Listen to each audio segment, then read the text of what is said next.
தேவேந்திரன் லட்சுமி கிட்டையும் சரஸ்வதி கிட்டையும் பார்வதி தாயார் சொன்னதுனாலதான் உங்களோட முக்கியத்துவம் எங்களுக்கு தெரிஞ்சது அப்படின்னு சொன்னதும் அந்த இடத்துக்கு சிவன் பார்வதி விநாயகர் எல்லாரும் வரதோட போன எபிசோட் முடிச்சிருந்தோம். இன்னைக்கு எபிசோட்ல சிவன் பார்வதி ரெண்டு பேருமே இந்த இடத்துக்கு வந்ததும் எல்லாருமே அவங்களை வணங்குறாங்க. பார்வதியும் கைலாய நாயகிங்கிற முறையில உங்க எல்லாரையும் நான் வரவேற்கிறேன் அப்படின்னு சொல்ல, ஆனா இதையுமே சரஸ்வதியும் லட்சுமியும் வருத்தத்தோட தான் கேட்கறாங்க. அதோட பார்வதி சொல்றாங்க, இங்க வந்திருக்க தேவ தேவியர்களுக்கு நான் சொல்றது ஒண்ணுதான், நீங்க எங்க மேல வச்சிருக்க அன்பும் எங்க மேல வச்சிருக்க நம்பிக்கையும் தான் எனக்கும் தேவருக்கும் பிரபஞ்சத்துல வந்த எல்லா சங்கடங்களையும் எதிர்கொள்ற தைரியத்தை கொடுத்துச்சு அப்படின்னு ரொம்ப பெருந்தன்மையோட சொல்லிட்டு இருக்காங்க. இந்த அன்பும் ஒற்றுமையும் பிரபஞ்சம் முழுக்க இருந்துச்சுன்னா பிரபஞ்சம் முழுக்க எந்த பிரச்சனையும் நெருங்காது. மனித குலத்துல பிறந்து மகாதேவரை திருமணம் செஞ்சுக்கிட்டு கைலாயத்தை ஆழ்வேன்னு நான் நினைச்சு கூட பார்த்ததில்ல.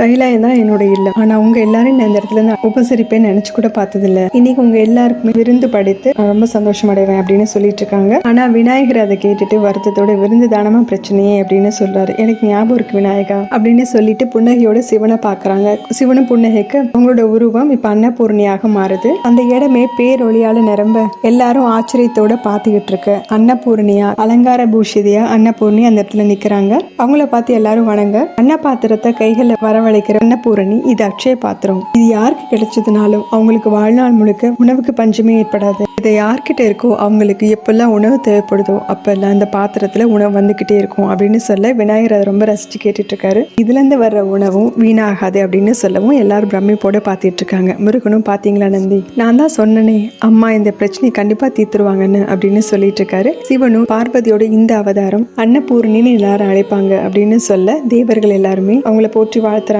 அன்னபூர்ணி எல்லாருக்கும் ரொம்ப சந்தோஷமா உணவு பரிமாறிட்டு இருக்காங்க. இப்போ சரஸ்வதி, நம்ம 3 தேவியர்களும் சமம் அப்படின்னா எல்லா மதிப்பு மரியாதையும் பார்வதிக்கு மட்டும் ஏன் கிடைக்குது அப்படின்னு சொல்ல சிவனும் நாராயணும் ஒருத்தருக்கு ஒருத்தர் பாத்துக்கிறாங்க. அடுத்த காட்சியில அந்த காட்டுல இருந்து வந்தாங்க இல்லையா அந்த பெண்கள் எல்லாமே இப்ப கைலாயத்துக்கு வந்துட்டாங்க. கைலாய மண்ணை தொட்டு வணங்கிட்டு இனிமேல் நம்மளால காத்திருக்க முடியாது, நம்ம உடனடியாக தாயாரை தரிசனம் பண்ணணும் அப்படின்னு அவங்களும் வேகமா உள்ள வர்றாங்க.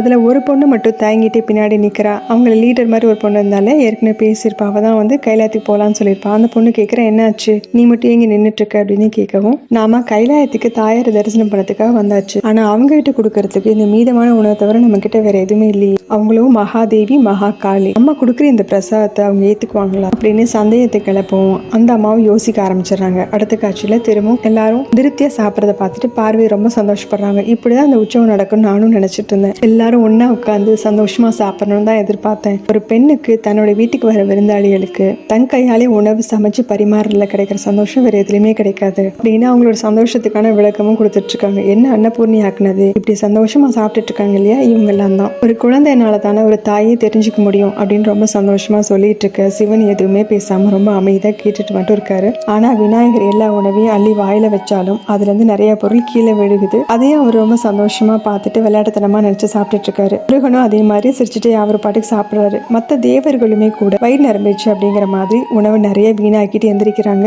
வீணான பொருள் எல்லாத்தையும் பார்வதி ரொம்ப அதிர்ச்சியோட பாத்துக்கிட்டு இருக்காங்க. சாப்பிட்டவங்க எல்லாருமே எந்திரிச்சு போக சிவன் கேட்கிறார், நீ ஏன் கவலைப்படுறேன்னு எனக்கு தெரியுது கௌரி, அதிகமா எது கிடைச்சதுனாலும் அதை பெறவங்க அதோட முக்கியத்துவத்தை மறந்துடுறாங்க. அன்பே அதிகமா கிடைச்சா கூட அதோட முக்கியத்துவத்தையும் மறந்துடுறாங்க. செல்வம் அதிகமா கிடைச்சதுனாலும் அதையும் தவற உபயோகிக்க ஆரம்பிச்சிடுறாங்க. சக்தி அதிகமா கிடைச்சதுனாலும் அதை எப்படி பயன்படுத்தணும் அப்படிங்கிற அறிவையும் மறந்துடுறாங்க. அதே மாதிரிதான் உணவு அதிகமா கிடைக்கிறவங்க அதுக்கு எப்படி மதிப்பளிக்கணும் அப்படிங்கறதையும் மறந்துடுறாங்க அப்படின்னு சிவன் சொல்லவும் பார்வதி வருத்தத்தோட சொல்றாங்க, இது சரியில்லையே, யாராவது தவறான பாதையில போனாங்கன்னா அவங்க நல்வழிப்படுத்துற கடமை மும்மூர்த்திகளுக்கும் 30 தேவியர்களுக்குமே இருக்கு அப்படிங்கிறாங்க. மும்மூர்த்திகளும் 30 தேவியர்களை பத்தி அவங்க பெருமையா சொன்னாலும் சிவன் ரொம்ப பொறுமையா சொல்றாரு, சக்தி அதிகமா கிடைச்சதுன்னா மும்மூர்த்திகள் என்ன 30 தேவியர்கள் எல்லாருமே அதை தவறாதான் பயன்படுத்துவாங்க அப்படிங்கிறாரு. இந்த பார்வதி ரொம்ப அதிர்ச்சியோட கேட்டுட்டு இருக்காங்க. இதோட இந்த எபிசோட் முடியுது. அடுத்த எபிசோட்ல பார்க்கலாம். சேனல் லைக் பண்ணுங்க, ஷேர் பண்ணுங்க, சப்ஸ்கிரைப் பண்ணுங்க, பெல் பட்டனை பிரஸ் பண்ணுங்க. தேங்க்யூ.